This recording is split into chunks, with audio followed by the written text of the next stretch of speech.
जय हिंद दोस्तों, रक्षित खन्ना के चैनल में आपका स्वागत है। दोस्तों कैसे हैं आप? उम्मीद करता हूं कि आप अच्छे होंगे। दोस्तों आज के इस वीडियो में मैं आपको एक महत्वपूर्ण जानकारी दूंगा और ये जानकारी है 8 सीपीसी के फिटमेंट फैक्टर के बारे में। और 8 सीपीसी का फिटमेंट फैक्टर कैसे असर डालेगा कर्मचारियों की सैलरी पर और पेंशनर्स की पेंशन पे। सरकार आपको फिटमेंट फैक्टर तो दे देगी, लेकिन फिटमेंट फैक्टर का असर केंद्र सरकार के कर्मचारियों पे कैसे पड़ेगा, उनकी सैलरी पे, और दूसरी तरफ जो पेंशनर्स पेंशन लेंगे उन पर क्या असर पड़ेगा फिटमेंट फैक्टर का। आज का मेरा टॉपिक इसी पर है। सैलरी तो आपकी बढ़ जाएगी, पेंशन भी आपकी बढ़ जाएगी, लेकिन किस आधार पे बढ़ेगी? वो बढ़ेगी बेसिक पे के आधार पे। अगर आपकी बेसिक पे बढ़ेगी तो ऑटोमेटिकली कर्मचारियों की सैलरी बढ़ेगी और पेंशनर्स की पेंशन बढ़ेगी। दोस्तों इसी पर एक रिपोर्ट आई है जी बिजनेस की। इसमें इन्होंने बताया कि फिटमेंट फैक्टर के अनुसार जो कर्मचारी सैलरी लेंगे उनकी कितनी सैलरी बढ़ेगी 8 सीपीसी में, और साथ ही साथ जो पेंशनर्स पेंशन लेंगे उनकी कितनी पेंशन बढ़ेगी 8 सीपीसी में। आज का टॉपिक मेरा इसी पर है, इनकी रिपोर्ट पे। इसलिए दोस्तों ये वीडियो बहुत ही इंपॉर्टेंट होने वाला है आपके लिए, अगर आप पेंशन ले रहे हैं या फिर आप सैलरी पर्सन है, सैलरी ले रहे हैं। इस वीडियो को आप शुरू से लेकर आखिरी तक देखेगा। वीडियो में आगे बढ़ने से पहले एक छोटी सी अपील मैं आपसे करूंगा, और अपील है चैनल सब्सक्राइब की। देखने में आया है 34% ऐसे पेंशनर्स और फैमिली पेंशनर्स हैं जो बिना चैनल सब्सक्राइब किए ही वीडियो देख रहे हैं, जिससे क्या हो रहा है, मेरी जानकारियां, वीडियो के नोटिफिकेशन उन तक नहीं पहुंच पा रहे। तो दोस्तों एक मैं अपील आपसे कर रहा हूं कि अगर आप पहली बार मेरा चैनल विजिट करते हैं या फिर वीडियो देखते हैं तो सबसे पहले दोस्तों आप चैनल को सब्सक्राइब कर लीजिए, ताकि मेरी जानकारियां, इंफॉर्मेशन, वीडियो के नोटिफिकेशन आपको तुरंत मिल पाए। चैनल सब्सक्राइब करने के एक भी पैसे आपको कहीं नहीं देने, फ्री में आप चैनल सब्सक्राइब करें और फ्री में आप वीडियो देखें। चलते हैं दोस्तों, अब इस रिपोर्ट को समझते हैं। बहुत ही सही रिपोर्ट है, बिल्कुल सटीक रिपोर्ट है। अब दोस्तों यहां पे देखिए, 8 सीपीसी सैलरी कैलकुलेटर 50,000 है जिनकी सैलरी, उनकी कितनी बढ़ेगी फिटमेंट फैक्टर से समझे कैलकुलेशन। जी हाँ दोस्तों फिटमेंट फैक्टर बहुत ही इंपॉर्टेंट है आपकी सैलरी बढ़ाने के लिए और पेंशन बढ़ाने के लिए। जो सबसे ज्यादा सैलरी ले रहे हैं, जिनकी सबसे ज्यादा बेसिक है, अगर आप उसमें कम फिटमेंट फैक्टर भी लगाएंगे तो उनकी ज्यादा ही सैलरी और पेंशन बढ़ेगी। और यही बात पेंशनर्स पे अप्लाई होती है। जो अधिकारी वर्ग है, जिनकी बेसिक 90,000 से ज्यादा है, 60,000 से ज्यादा है, अगर उनको कम फिटमेंट फैक्टर भी दिया जाता है तो ज्यादा ही उनकी पेंशन होगी, ज्यादा ही मिलेगी उनको। अब दोस्तों यहां पे देखिए, 8वां वेतन आयोग लागू होने पे 50 से 55,000 रुपए ग्रॉस सैलरी पाने वाले कर्मचारियों की आय में बड़ा उछाल आ सकता है। जी हाँ दोस्तों, जिनकी 50 से 55,000 ग्रॉस सैलरी है, सैलरी में डीए भी इंक्लूड होगा, टीए भी इंक्लूड होगा, एचआरए भी इंक्लूड होगा, सब कुछ जोड़कर आपकी सैलरी निकाली जाती है। तो सबसे ज्यादा फायदा फिटमेंट फैक्टर का जो सैलरी पर्सन है, जो जॉब कर रहे हैं। फिर उसके बाद पेंशनर्स की बारी आती है, क्योंकि पेंशनर्स फुल पेंशन नहीं लेता, 100% पेंशन नहीं लेता। उसको जो पेंशन दी जाती है वो दी जाती है लास्ट पे डॉन का 50% पेंशन, 50% पेंशन आपको दी जाती है। तो दोस्तों सबसे ज्यादा फायदा सरकारी कर्मचारियों को, उसके बाद पेंशनर्स को। अब दोस्तों आगे समझिए, 1.92 अनुमानित फिटमेंट फैक्टर के आधार पे लेवल 5 के कर्मचारी का बेसिक पे 29,200 से बढ़कर 56,064 हो जाएगा। जी हाँ दोस्तों, ये बात कर रहे हैं एक हवलदार के पे लेवल की। एक हवलदार का पे लेवल है 7 सीपीसी का लेवल 5, और मिनिमम पे है एक हवलदार की 7 सीपीसी की पे मैट्रिक्स के अनुसार 29,200। इन्होंने माना है कि अगर फिटमेंट फैक्टर 1.92 दिया जाता है गवर्नमेंट के द्वारा, तो मिनिमम पे बढ़कर हो जाएगी 29,200 से बढ़कर 56,064। डीए के बेसिक में मर्ज होने और एचआरए टीए की दरों में बदलाव के बाद मासिक ग्रॉस सैलरी हो जाएगी 54,000 से बढ़कर 75,000। जी हाँ दोस्तों, इसी के बीच होगी, क्योंकि दोस्तों मिनिमम पे तो हो गई 56,064। अब इसमें डीए भी इंक्लूड होगा, टीए भी इंक्लूड होगा, एचआरए भी इंक्लूड होगा, सब कुछ इंक्लूड होगा। तो दोस्तों ये सैलरी बढ़कर हो जाएगी 54,000 से ऊपर, 54,000 से ऊपर। तो दोस्तों ये चीज इन्होंने बताई है, जो लगभग 21,000 की सीधी बढ़ोतरी होगी। जी हाँ दोस्तों, कहां 7 सीपीसी की मिनिमम पे 29,200 और कहां 8 सीपीसी की 56,064। बेसिक पे में सीधा उछाल आएगा और इससे आपकी सैलरी भी बढ़ेगी। अब दोस्तों मैं आपको यहां पे दो एग्जाम्पल समझाऊंगा, सरकारी कर्मचारी का और पेंशनर्स का। जो सरकारी कर्मचारी हैं, जो सैलरी लेंगे, उनकी सैलरी तो हो जाएगी दोस्तों 54,000 के आसपास, 54,000 के आसपास। अब दोस्तों यहां पे देखिए 7 सीपीसी की मिनिमम पे है 29,200 एक हवलदार की, पे की बात कर रहा हूं, पे की। अगर आप इसमें 1.92 फिटमेंट फैक्टर लगाएंगे तो पे हो जाएगी 8 सीपीसी की 56,064, जैसा मैंने आपको अभी यहां पे बताया। अब दोस्तों बेसिक पे तो बढ़ेगी फिटमेंट फैक्टर लगा के, साथ ही साथ मिलिट्री सर्विस पे पर भी फिटमेंट फैक्टर लगेगा। 7 सीपीसी की मिलिट्री सर्विस पे कितनी है 5,200 ओआर्स की, जेसीओस की। अब इसमें भी फिटमेंट फैक्टर लगेगा, तो मैंने लगाया 1.92 का, एज्यूम किया है मैंने 1.92। तो दोस्तों मिलिट्री सर्विस पे बढ़ के हो जाएगी 10,400 के आसपास। अब दोस्तों इस बेसिक पे से बेसिक पेंशन कैसे निकालेंगे ये जानना बहुत जरूरी है। बेसिक पे आई थी 8 सीपीसी की मिनिमम 56,064। अब दोस्तों इसमें मैंने ऐड कर दिया मिलिट्री सर्विस पे 10,400 की, तो दोनों का टोटल करेंगे तो ये आता है 66,464। इसका आधा करेंगे तो पेंशन बनेगी 33,232। दोस्तों ये मिनिमम पेंशन है एक हवलदार की 8 सीपीसी की। 8वें वेतन आयोग की मिनिमम पेंशन मैंने बताई 33,232। अब दोस्तों जो हवलदार ओआरओपी की पेंशन ले रहे हैं, जैसे कि ओआरओपी 3 की ले रहे हैं 24 साल सर्विस में, उनकी पेंशन है 24,763। तो दोस्तों अगर आप इसे मल्टीप्लाई करेंगे 1.92 फिटमेंट फैक्टर से तो इनकी पेंशन हो जाएगी 47,545। तो दोस्तों सबसे ज्यादा फायदा ओआरओपी के पेंशनर्स को, जो ओआरओपी ले रहे हैं। नोशनल पे में, बेसिक पे में इतना फायदा नहीं होगा 8 सीपीसी में। फिटमेंट फैक्टर यूज करके बेसिक पे तो बढ़ा दी जाएगी, जैसे कि दोस्तों मैंने यहां पे बताया बेसिक पे तो बढ़ जाएगी 29,200 से बढ़कर 56,64, लेकिन फायदा जो मिलेगा वो ओआरओपी के पेंशनर्स को ही मिलेगा। आप खुद ही देख रहे हैं एक हवलदार की बेसिक, जो ओआरओपी की पेंशन ले रहे हैं, इनकी बेसिक बन रही है 47,545 और नोशनल पे के अकॉर्डिंग, बेसिक पे के अकॉर्डिंग जो पेंशन बन रही है वो बन रही है 33,232। तो सबसे ज्यादा फायदा जो ओआरओपी के पेंशनर्स हैं। तो गवर्नमेंट सबसे पहले यही करेगी, जो ओआरओपी के पेंशनर्स हैं, जो भी आपकी बेसिक पेंशन होगी, जो भी आपकी होगी, उसे मल्टीप्लाई कर देगी फिटमेंट फैक्टर के साथ और जो नई पेंशन आएगी वो आपको दे देगी। तो दोस्तों एक जानकारी आपने ये समझी। फिर क्या लिखा है दोस्तों आगे, सोचिए एक सरकारी दफ्तर में काम करने वाले सुरेश जी, उनकी महीने की ग्रॉस सैलरी करीब 54,000 है। जी हाँ दोस्तों, इन्होंने एक एग्जाम्पल दिया है सुरेश जी का कि ये सरकारी दफ्तर में काम करते हैं, इनकी ग्रॉस सैलरी है करीब 54,000 रुपए। घर की ईएमआई है, बच्चों की स्कूल फीस है, रोज के खर्चे हैं, सब कुछ इसी सैलरी पे टिका हुआ है। जी हाँ दोस्तों, यानी 54,000 इनकी सैलरी है। अब इस सैलरी से घर के खर्चे भी पूरे करने हैं, बच्चों की फीस भी देनी है, ईएमआई भरनी है, सब कुछ इसी सैलरी पे टिका है।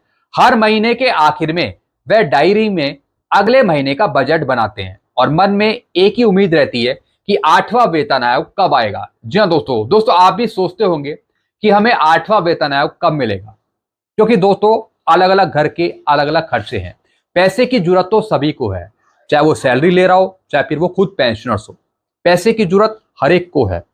तो दोस्तों हम यही चाहते हैं कि किसी ना किसी तरीके से हमारी सैलरी पेंशन बढ़ जाए, भले ही वो 8 सीपीसी में हो। तो दोस्तों डिमांड तो हम यही करते हैं कि जल्द से जल्द गवर्नमेंट 8 सीपीसी को लागू करे, ताकि जल्द से जल्द जो खर्चे हो रहे हैं हमारे, वो दोस्तों फिर नई सैलरी और नई पेंशन के अनुसार हो। कम से कम गवर्नमेंट इतना तो बढ़ाए जिससे हमारे खर्चे पूरे हो सके, जिससे दोस्तों हमें अच्छा लगे। तो दोस्तों डिमांड यही कर रहे हैं सब, यही पूछ रहे हैं सरकार से कि 8वां वेतन आयोग कब आएगा। दोस्तों ये मैंने एक आम आदमी की बात बताई, एक आम आदमी की जो सरकारी कर्मचारी है, जिसका नाम है सुरेश। उसकी एक छोटी सी स्टोरी है यहाँ पे। जो इन्होंने बताई है। फिर आगे क्या लिखा है, यह कहानी सिर्फ सुरेश जी की नहीं बल्कि देश के उन लाखों केंद्रीय कर्मचारियों की है जिनकी नजरें अब सरकार के अगले कदम पर टिकी है।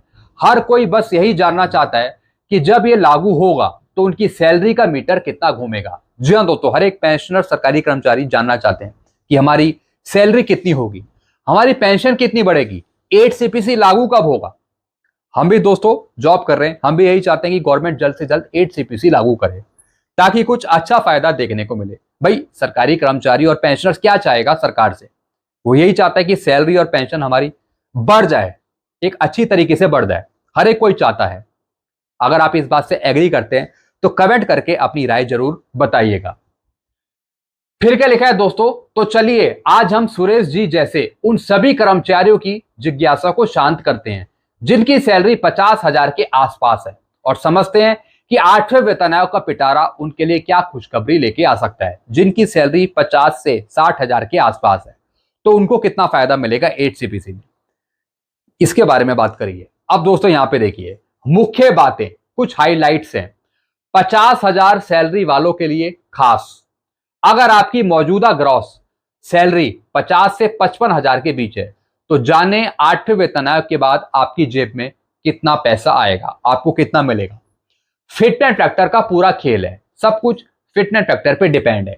समझे 1.92 का वो जादुई फिटनेस फैक्टर जो आपकी बेसिक सैलरी को देगा रॉकेट की रफ्तार। जी हाँ दोस्तों, जिसकी बेसिक पेंशन पे ज्यादा होगी तो उसके लिए 1.92 फिटनेस फैक्टर ज्यादा साबित होगा। फिर दोस्तों उसकी सैलरी में पेंशन में बहुत अच्छा उछाल आएगा। जैसे कि इन्होंने बताया सैलरी में 20,000 रुपए तक का उछाल। पूरा हिसाब किताब देखें कि कैसे आपकी ग्रॉस सैलरी 54,000 से बढ़कर 75,000 के पार जा सकती है। जी हाँ दोस्तों, जिसकी सैलरी 54,000 होगी उसकी 70 से 75,000 के पास सैलरी हो जाएगी फिटनेस फैक्टर लगाने के बाद। डीए क्यों होगा जीरो, जाने उस नियम के बारे में जिससे आपका महंगाई भत्ता जीरो हो जाएगा, जीरो 1/1/2026 से, लेकिन सैलरी फिर भी बढ़ेगी। डीएडीआर जीरो होने के बाद भी आपकी सैलरी में उछाल आएगा। अब दोस्तों आगे समझिए क्या बताया इन्होंने। फिटमेंट फैक्टर वो फॉर्मूला जो बढ़ाएगा सैलरी और पेंशन। किसी भी वेतन आयोग की आत्मा उसका फिटमेंट फैक्टर होता है। जी हाँ दोस्तों, अब दोस्तों हमारे अंदर भी एक आत्मा होती है, हमारे अंदर भी एक आत्मा है। अगर आप आत्मा ही बाहर निकाल लेंगे तो दोस्तों फिर इंसान की कोई वैल्यू नहीं है, फिर वो इंसान खत्म है। ठीक इसी तरीके से आपकी पेंशन और पे बढ़ाने का जो जादुई फैक्टर है वो है फिटमेंट फैक्टर, वो एक आत्मा है। अगर आत्मा ज्यादा अच्छी होगी तो आपकी पेंशन और सैलरी ज्यादा बढ़ेगी। तो दोस्तों गवर्नमेंट को यही करना है, यानी जो फिटमेंट फैक्टर है उसे ज्यादा बढ़ाना पड़ेगा। एक जादुई नंबर है फिटमेंट फैक्टर है जिससे आपकी मौजूदा बेसिक सैलरी को गुणा करके नई बेसिक सैलरी या फिर पेंशन तय की जाती है। अब दोस्तों यहां पे देखिए 7वें वेतन आयोग में फिटमेंट फैक्टर था 2.57, ये आपको पता ही है। 8वें वेतन आयोग में अनुमानित अभी तक कोई आधिकारिक घोषणा नहीं हुई है, लेकिन पिछले ट्रेंड्स और रिपोर्ट के आधार पर माना जा रहा है कि फिटमेंट फैक्टर 1.92 के आसपास हो सकता है। इसके बारे में मैंने आपको कई वीडियो में बताया है। जो फिटमेंट फैक्टर है वो 1.92 के आसपास, 2 के आसपास आपका हो सकता है। हम आपकी पूरी कैलकुलेशन इसी 1.92 फिटमेंट फैक्टर के आधार पे मानकर करेंगे। जी हाँ दोस्तों, जो इस रिपोर्ट ने फिटमेंट फैक्टर लिया है वो 1.92 का लिया है, 1.92। 8 सीपीसी सैलरी कैलकुलेटर 50,000 वालों की नई सैलरी कितनी होगी। अब दोस्तों यहां पे समझिए, सबसे पहले हमें यह समझना होगा कि जिस कर्मचारी की ग्रॉस सैलरी आज 50 से 55,000 के बीच है वह 7वें वेतन आयोग के किस लेवल पर है।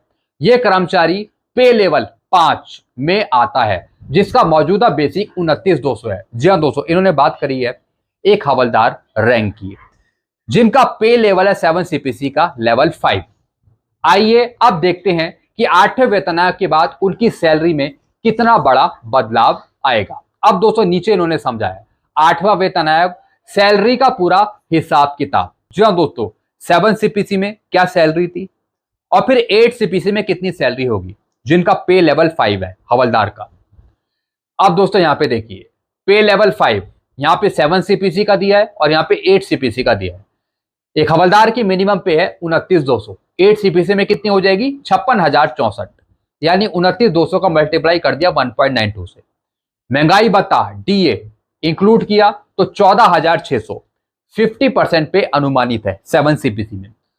8 सीपीसी में 0 हो गया महंगाई भत्ता 1/1/2026 से। फिर एचआरए 7 सीपीसी में 7,884, एक्स सिटी 27% के हिसाब से, और 8 सीपीसी में 16,819, एक्स सिटी 30% नई बेसिक पे। फिर दोस्तों टीए यहां पे लिया है 2700, 1800 प्लस डीए 7 सीपीसी में, और 8 सीपीसी में 2500 अनुमानित रिवाइज रेट के अनुसार, यानी कुल टोटल सैलरी हो गई 7 सीपीसी में 54,384 और 8 सीपीसी में हो गई 75,384। तो दोस्तों आप यहां पे डिफरेंस देख रहे हैं 7 सीपीसी और 8 सीपीसी की सैलरी में। सबसे ज्यादा फायदा 8 सीपीसी में 75,383। दोस्तों इसमें सब कुछ इंक्लूड किया है, जैसा मैंने आपको पहले बताया था। जो बेसिक पे बन रही थी वो बन रही थी 56,064, अब इसमें डीए एचआरए टीए सब कुछ जोड़ दिया, तो दोस्तों टोटल ग्रॉस सैलरी बन गई 75,383। तो दोस्तों इस तरीके से ये डिफरेंस है। अब दोस्तों आगे क्या लिखा है, यह गणना पूरी तरह से अनुमानित है। एचआरए और टीए की दरें वेतन आयोग की सिफारिशों के बाद बदल सकती है। जी हाँ दोस्तों, इन्होंने अनुमानित सैलरी बनाई है 8 सीपीसी की, बाकी जो एचआरए हो गया डीए हो गया टी हो गया उसकी दरों में परिवर्तन हो सकता है आगे। फिर आगे का लिखा है, अब इसका नतीजा क्या निकला है, 21,000 रुपए बढ़ गई सैलरी, 21,000 तक डिफरेंस है यहाँ पे पे लेवल 5 का। जैसा कि आपने देखा, जिस कर्मचारी की ग्रॉस सैलरी आज 54,384 है, 8वें वेतन आयोग के बाद उसकी ग्रॉस सैलरी बढ़कर 75,383 हो जाती है।